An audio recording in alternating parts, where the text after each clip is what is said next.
Вярвам, че проект ЕФИ е важен за България, защото помага за допълнителни активности на една такава програма като Здрави деца в България, в която не работим с 10 училища и смятам, че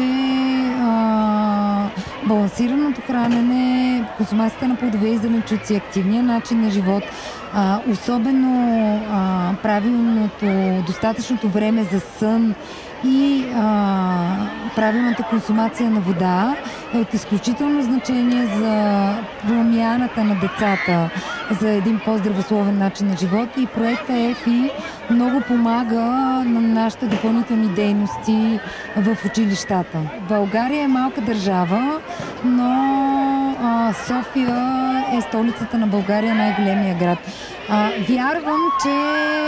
е важно да се сътрудничи с местните общини, важно е да се сътрудничи с правителството, с политиците,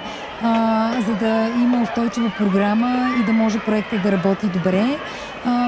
Да, не е лесно да координираш толкова много партньори в една програма, но от друга страна участието на този тип